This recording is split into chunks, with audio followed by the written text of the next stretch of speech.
India and the United States say that they have finalized the terms of reference for a bilateral trade agreement. This is a big development as American Vice President JD Vance is in India. This at a time when global markets are melting and taking hits after Trump's tariff war, and Indian students, among other international students, are facing unprecedented anxieties, even visa cancellations and deportations.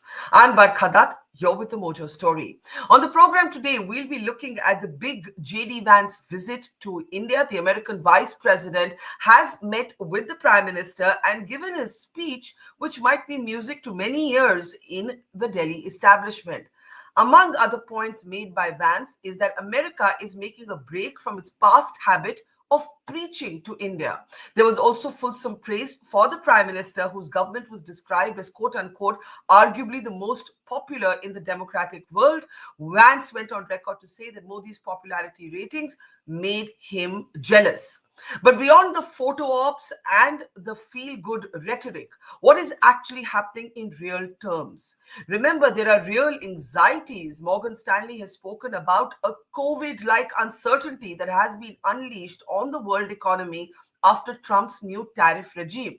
India has not been spared this tariff regime either. This, even as both countries have announced, while JD Vance is in India, that the terms of a trade agreement have been finalized. The devil, as they say, as well as God, is in the detail, and those details are still awaited. What do we make of Indo-US relations, the rhetoric, but also the reality? Let me introduce our very distinguished panel as we continue to look at the fallout of what Trump has unleashed on the world. Dr. Sanjay Baru is with us, veteran journalist, author, editor, former media advisor to Manmohan Singh. Thank you, Dr. Baru. Always a pleasure. Subhash Garg, former finance secretary and author of 2 best-selling books, is also with us. Good to see you, Subhashji. And veteran diplomat, Ambassador Vance Jaipur, is with us as well. Let me get started right away with playing out what Vance said on what a trade agreement might look like. Take a look.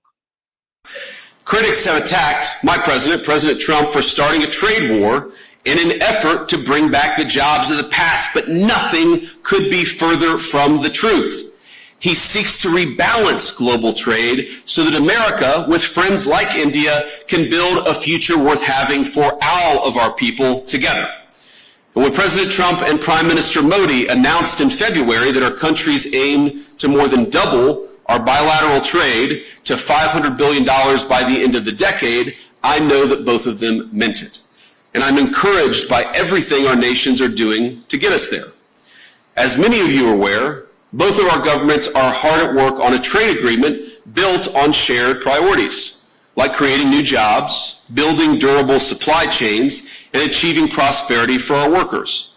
In our meeting yesterday, Prime Minister Modi and I made very good progress on all of those points.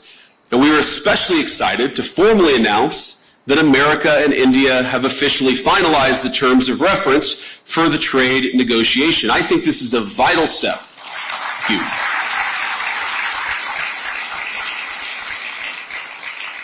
I believe this is a vital step toward realizing President Trump's and Prime Minister Modi's vision, because it sets a roadmap toward a final deal between our nations. This comment by JD Vance comes as the global markets are in free fall. The American markets in particular have taken a strong hit, the Dow falling to levels that are now being compared to the 1930s. Morgan Stanley in a report is talking about the kind of uncertainty that the world saw during the COVID pandemic.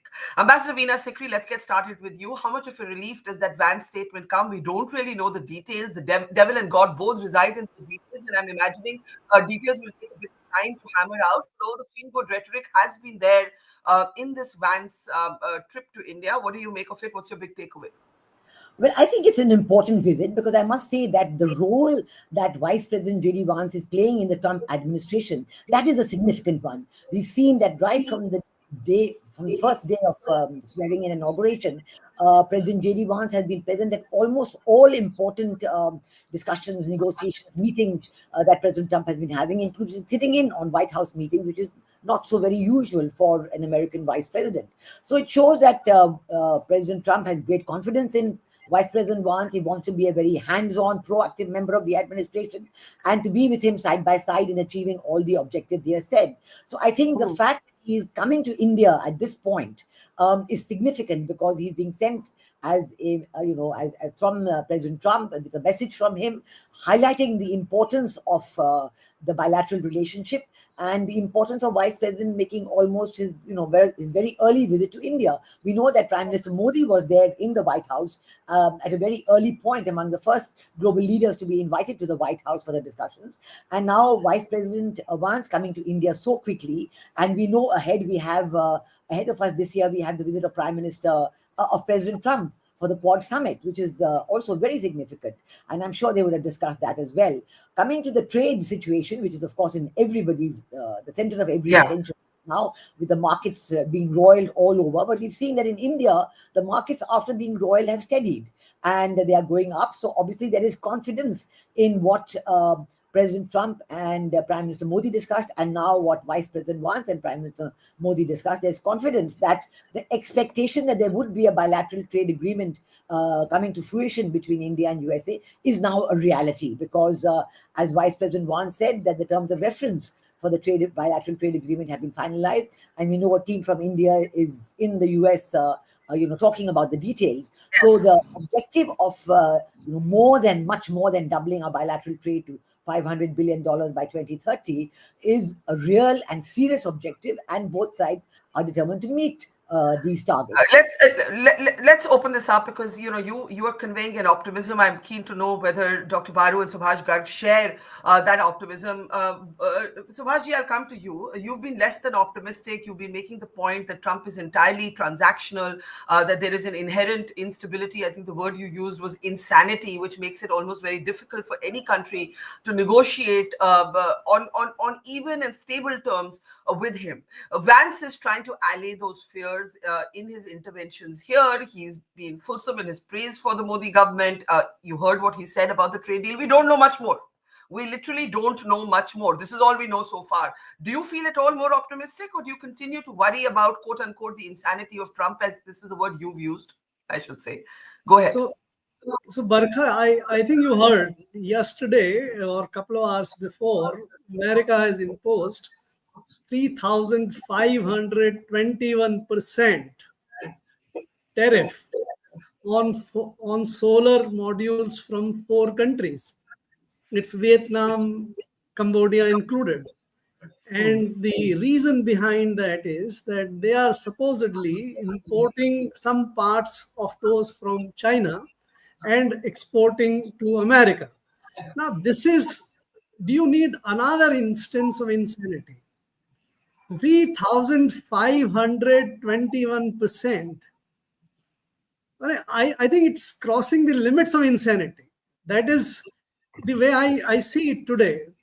In the face of that kind of thing which is happening there, and you saw the other reason yesterday, the American markets fell by about 4%.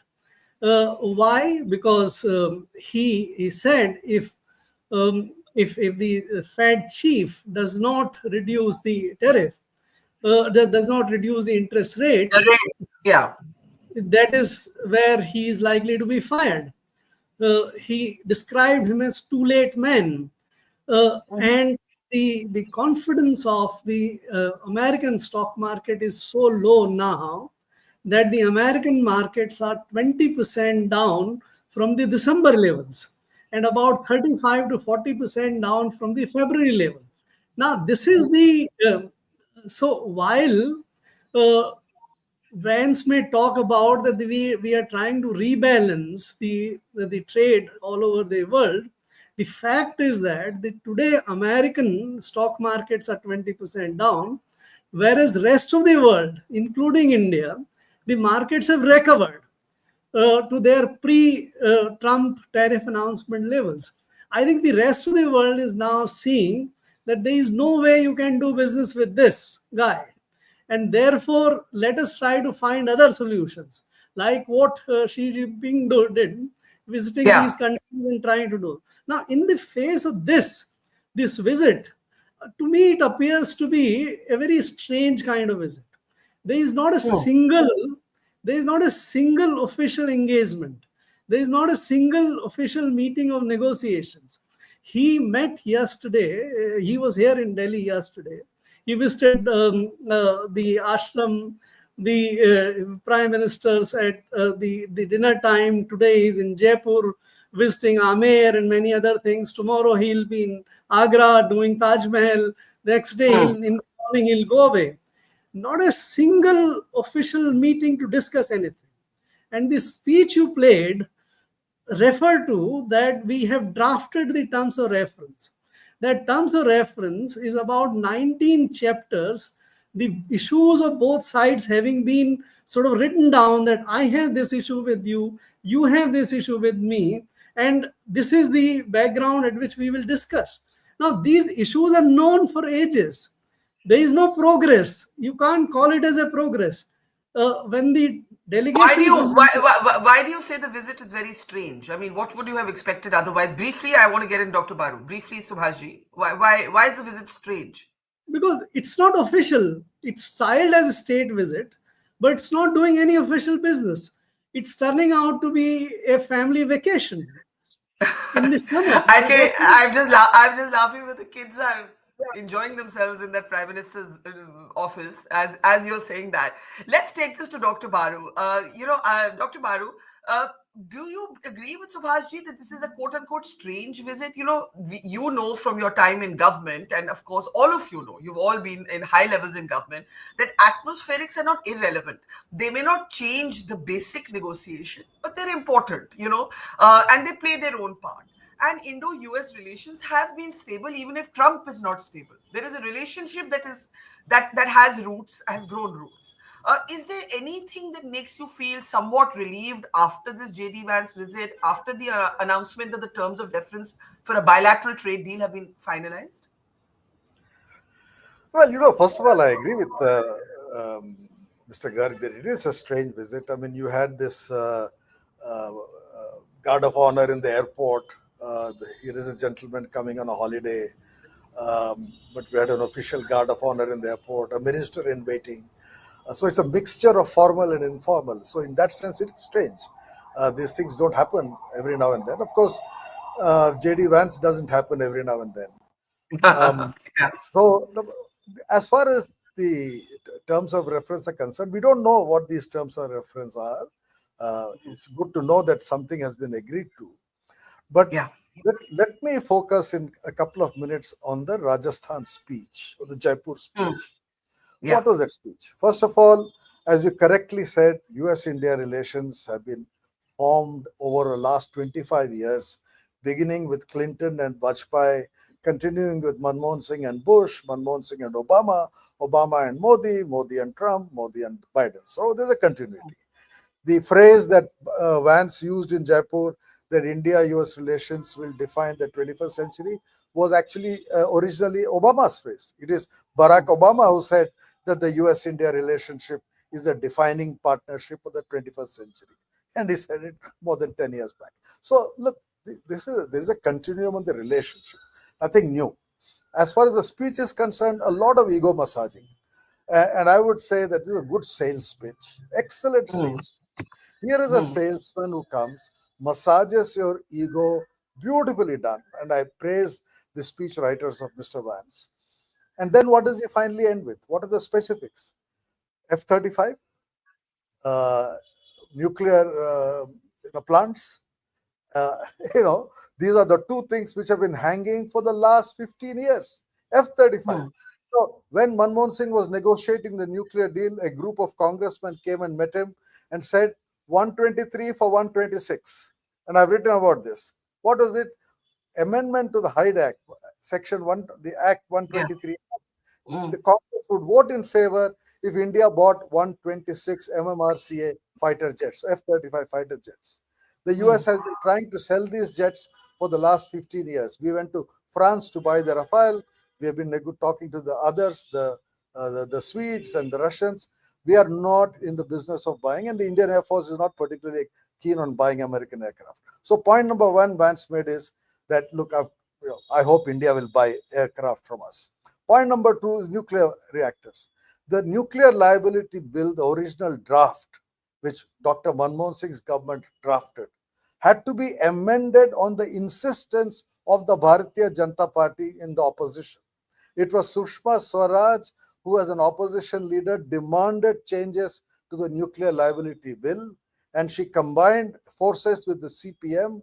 Sitaram Yechury and Sushma Swaraj addressed a joint press conference demanding changes to the nuclear liability law, and that now another BJP government is reversing what they did and going back to what Manmohan Singh wanted to do. So, fact is, they are come I'm here saying to that stay. I'm saying that's a good thing from your perspective. No, it's not a good or bad. All I'm saying is they've come to sell. They've come to sell. Right. Right? He has come Right. to sell aircraft. He has come to sell nuclear reactors. He has come to sell oil, and all those were listed today in the speech. Right. So here is a good salesman who's in a difficult situation, and India, he finds, is not as negative towards Trump as rest of the world. Let me just make one more point and stop. One is, in the last few days, the Japanese went to Washington and came back getting nothing. You read the Japanese media, high level of disappointment.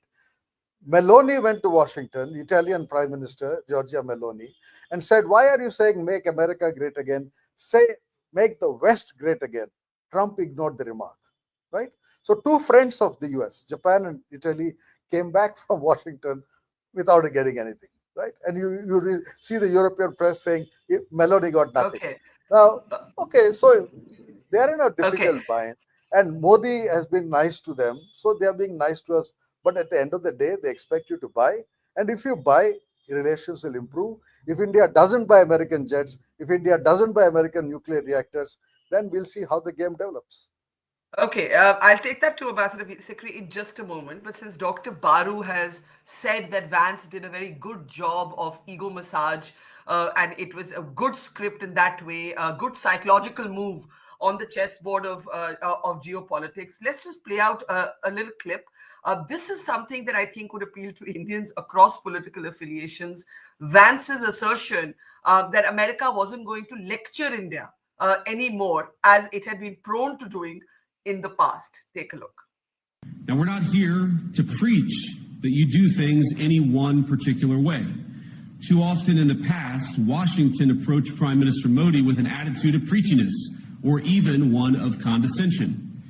Prior administrations saw India as a source of low-cost labor on the one hand, even as they criticized the Prime Minister's government, arguably the most popular in the democratic world. And as I told Prime Minister Modi last night, he's got approval ratings that would make me jealous.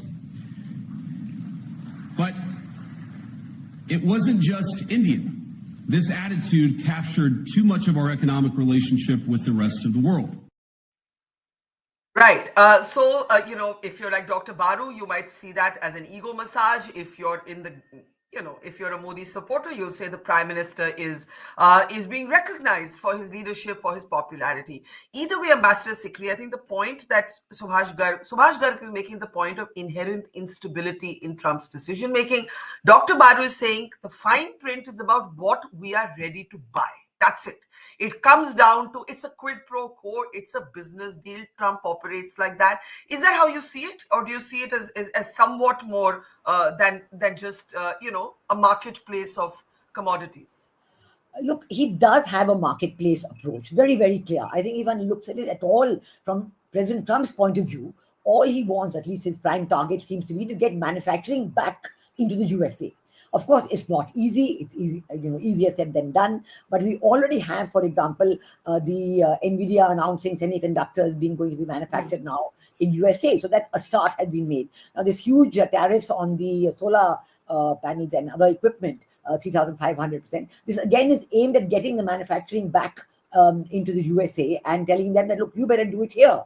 I think this is also directed at China.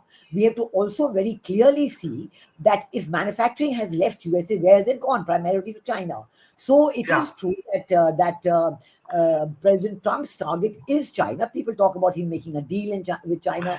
I'm sure he's ready to do that. He's very ready to negotiate a deal with anyone. But the question is that China is affected the most. And you know what China's response was? China telling every country, don't make a deal with President Trump. For example, when China has returned the Boeing aircraft to the US and Malaysia wants to buy those same Boeing aircraft, so then Malaysia is being told by China, don't do it because you're betraying me and things like that. So there is a turmoil in the rest of the world. There is no doubt a turmoil in the rest of the world that President Trump has created because of his unpredictability, the transactional nature of whatever he says, and some would describe as insanity. Surely that's a term that has been used fairly often. But I would say we have to see it from India's point of view. We have to see it entirely from our point of view. What is relevant for us? What can we get out of it? And what do we need to get out of it?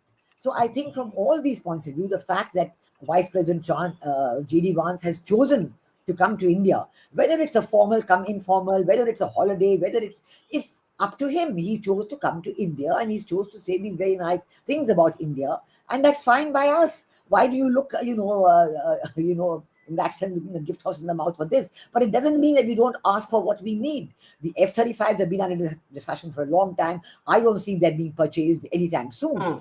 Nuclear reactors, maybe that may happen, in one or two cases if the sovereign bilateral laws can be solved in some way.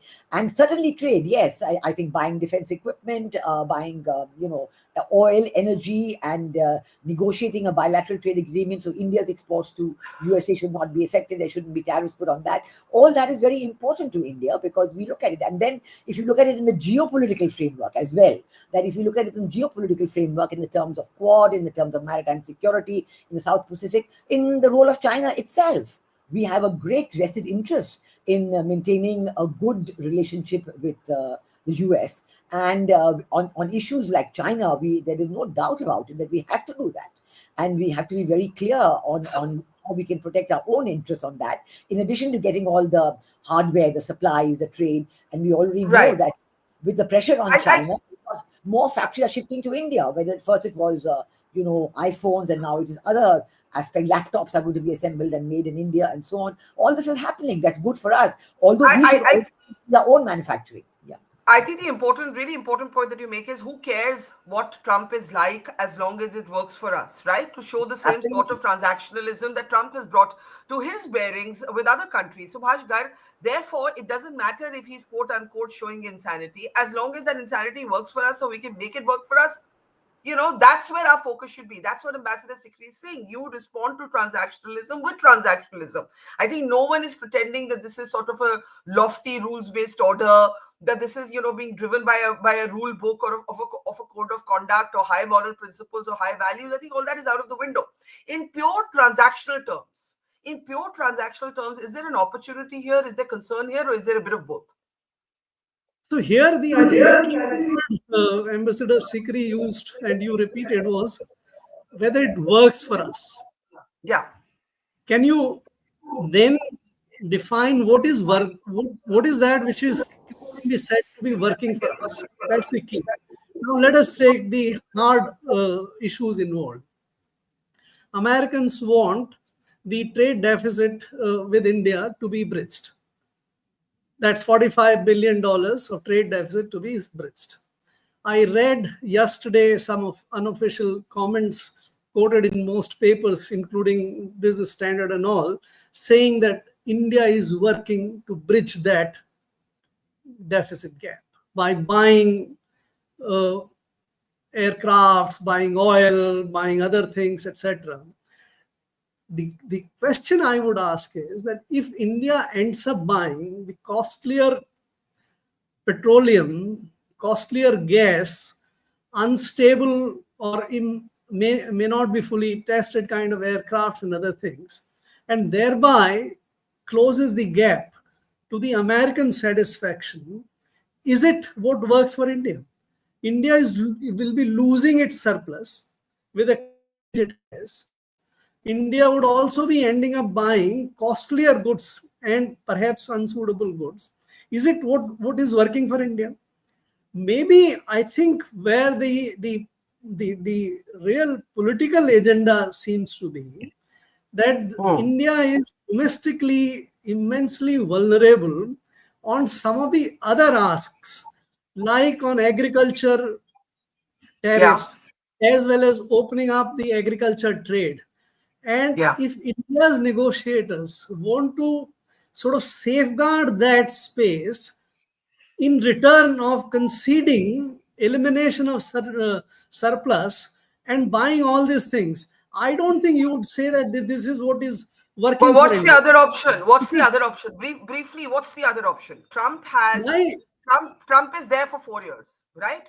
Trump is there for 4 years. Unless he himself modifies his policy very quickly, and then we'll come to Dr. Baru. What is the other option? You're saying India is in danger of actually losing surplus if it goes ahead on these terms, but you're also acknowledging that there are sectors that India needs to protect. So there is a sort of quid pro quo here, I guess. See, my view is very clear. You can't negotiate any deal with Trump administration which is of advantage to India. Okay, Don't that's a negotiate. big statement. That's a big. So what should we do? Just don't negotiate. Okay, and therefore what? What should you do instead? Wait, like the rest of the world is waiting and trying to find a way which is actually in our interest. You can't do a deal with Trump which is in benefit of India. Okay, that's a really big statement, Dr. Baru. And Subhash Garg says wait, like the rest of the world is waiting, but the rest of the world is not only waiting. They've made some attempts. Vietnam made its own offer. We'll cut everything. We'll bring it down to zero. The Japanese, as you mentioned, made their own approach. Meloni tried. The Chinese are warning countries that are cutting deals with America at their expense. I don't think anybody is calm enough or zen enough to just wait. And that is what No, Subhash Garg that's is not saying what should happen. that's not what Mr. Garg is saying. The Japanese tried, didn't get anything. Meloni Yeah, tried, didn't get anything. yeah. Vietnamese offered, didn't get anything. So what he's saying is, look, none of them is able to get anything out of Trump. So why are we in a hurry? Let us also wait and watch. I mean, it's one approach to take. There's no harm in that approach, where we say, okay, we are going through an uncertain phase. There are demands being made on us which are not easily fulfillable. And so Yeah. let's think about it. Let's talk about it. I was a bit surprised that we set ourselves a deadline that there'll be a bilateral trade agreement by fall. You know, because in fall The first. we want President Trump to come to India for the Quad summit. So this whole diplomatic diary, etc., putting pressure on the Commerce Ministry, which I think was a wrong way to go about it. Now, if the United States is really wanting allies against China, Quad will happen whether you have a bilateral trade agreement or not by fall, right? Anyway, I think the point is, don't negotiate in a hurry or in fear. Finally, on this whole business of imbalance in trade, we are all pretending as if we are equals. We are not equals. We are a developing country. And basic economics theory will tell you that a developing country will expect more from a developed country. The entire multilateral trading system was built on the principle of special and differential treatment. The Americans have said, forget WTO, and we are also saying, okay, forget WTO. Why? Why are we not Okay. going to WTO and saying that Donald Trump is doing what he's doing does not conform to the agreements in the WTO? And therefore, if the Americans are not willing to conform to their commitments on special and differential treatment, I will stop conforming to my commitments on intellectual property rights and the other commitments I've made. So let us speak from a position of strength. India is a strong country. We have been a much weaker country when we stood up to American pressure. Today we are a more stronger country. We know that we have options. So let us not get all gaga that, oh, Vance has come with his children, he has praised the prime minister, they had a good time, Indo-US relations are great. Ye sab tamasha hai. Let us get down to the basics. Let us pretend like a mature country and Take our time. There's no harm in Okay. taking time. Why are we in such a desperate hurry for Trump's approval? Okay, let me quickly give the closing comment to Ambassador Sikri. She's been wanting to come in. Nirmala Sitharaman in the United States did say that she hoped that the first tranche of the trade agreement could be implemented, in the next few months. You've heard the arguments made by Subhash Garg, Dr. Baru. They both seem to be arguing, hold your horses, hold your horses. And because you need to negotiate, if not from a position of strength, at least from a firmer position. What is your take? No, I look. We have to be skilled negotiators. We are in a position of strength. I fully agree with that. I think we have some cards in our hand, but there are some other cards in the US hand. This question of waiting and say, President Vance, why don't come. We are waiting and watching. Come on. International politics doesn't work like that. This is not how multilateral relations are developed. If you talk about the WTO, the multilateralism has taken a huge hit. We know that. We know how dissatisfied we have been with the WTO. We know that China's role in the WTO has been extremely negative, and we have suffered a great deal. Now, if we can get something bilaterally, we have decided that let's get something bilaterally. Now, I know that it's a question of negotiation. I know it's not easy, but if we can get something about it, why should we be on a high horse? Why? I don't understand it. When President Trump is willing to make all the exceptions for India, he's giving respect to your prime minister, his vice president is coming to India and saying good things about you. We take it at its face value and continue the negotiations. Are we going to sacrifice any self-interest because Vice President Vance has come here for 4 days and enjoyed himself with his family? No, we've had a very good bilateral discussion. He's in Jaipur and he will leave from Jaipur. That's all very well. That's how international relations work. If we want President Trump to come to India for Quad, is there something wrong with that? We do know that Quad's importance in terms of maritime security, in terms of our Prime Minister's own vision of Sagar and now Mahasagar, and the question that the importance we attach to this.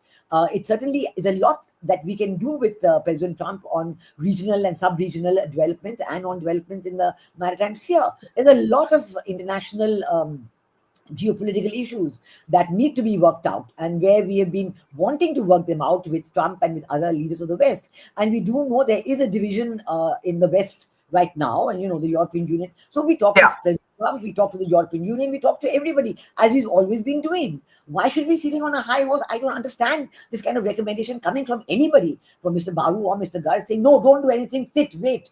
Come on, that's not how international relations work. We continue to talk, we continue to meet. Our minister today in Saudi Arabia, he's going to continue his bilateral visits and discussions, and we will get something. I'm absolutely confident we will, because President Trump does as much as we need him. It could be a mutually beneficial transactional relationship. Mutually beneficial transactional relationship is the aspiration, is the hope. We leave it there. There are many questions, but we're out of time. Dr. Baru, you had a sentence? Yeah, you had a sentence? Yeah. I need to unmute Dr. Baru.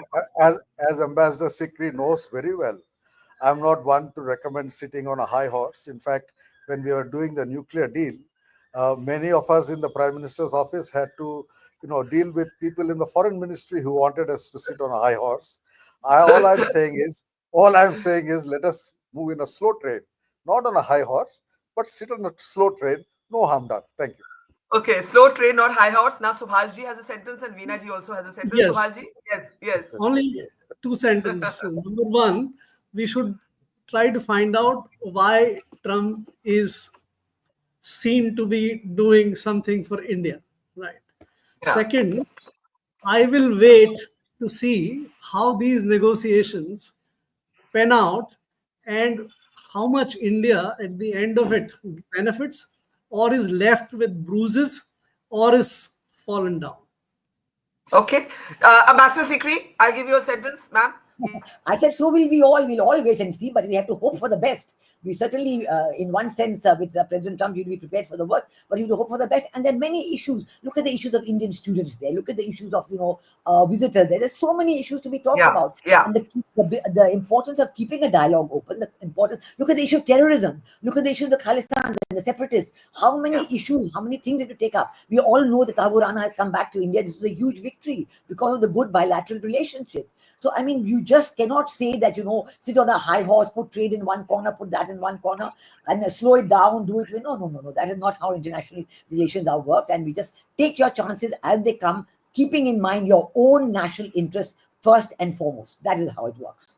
All right, between high horses and slow trains, I think all we can say is we've got to keep moving forward. That's something we can all agree on, and we've got to find the best possible way for our own national interests to move forward. Easier said than done. The entire world is grappling with these questions right now. Thank you so much, Dr. Baru Subhash Garg, Ambassador Sikri, and to our audience. Thank you. Namaskar. See you soon. It's great to see you here. Thank you for watching our work. If you haven't subscribed yet, don't forget to click the bell icon and subscribe to Mojo Story and support independent, robust journalism.